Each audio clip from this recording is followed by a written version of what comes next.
Eh bien, aujourd'hui, nous avons décidé de le découvrir. Nous avons parlé à quelqu'un qui avait accès à ces documents de la CIA encore cachés, une personne qui connaissait parfaitement leur contenu. Nous avons demandé directement à cette personne si la CIA a joué un rôle dans le meurtre de John Fitzgerald Kennedy, un président américain. Et voici la réponse que nous avons reçue, mot pour mot.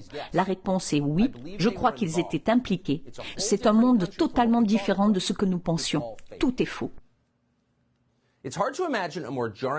Il est difficile d'imaginer une réponse plus choquante que celle-ci. Encore une fois, ce n'est pas un théoricien de la conspiration que nous avons interrogé, pas du tout. C'est quelqu'un qui a une connaissance directe de l'information qui, une fois de plus, est cachée au public américain. Oui, la CIA était impliquée dans l'assassinat du président. Certaines personnes ne seront pas surprises d'apprendre qu'elles s'en doutaient depuis le début, mais quel que soit votre sentiment à ce sujet, ou ce que vous pensiez de l'assassinat de Kennedy, prenez le temps de réfléchir à ce que cela signifie.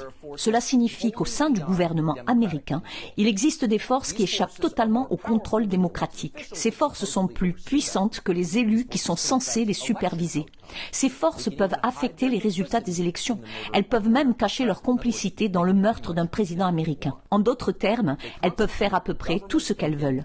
Elles constituent un État dans l'État, se moquant par leur existence même de l'idée de démocratie. Aussi cynique que nous soyons devenus, après 30 ans à regarder les responsables gouvernementaux ignorer les électeurs qui les emploient, nous avons été choqués d'apprendre cela. Ce n'est pas acceptable.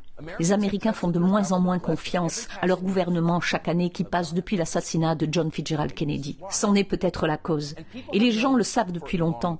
Et tout ceci inclurait tous les directeurs de la CIA depuis novembre 1963.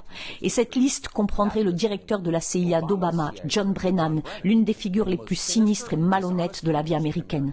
Cette liste comprendrait également, et nous sommes tristes de le dire, notre ami Mike Pompeo, qui a dirigé la CIA dans la dernière administration. Mike Pompeo le savait. Nous avons demandé à Pompeo de nous rejoindre ce soir et bien qu'il refuse rarement une interview télévisée, il a refusé de venir. Nous espérons qu'il reconsidérera sa décision.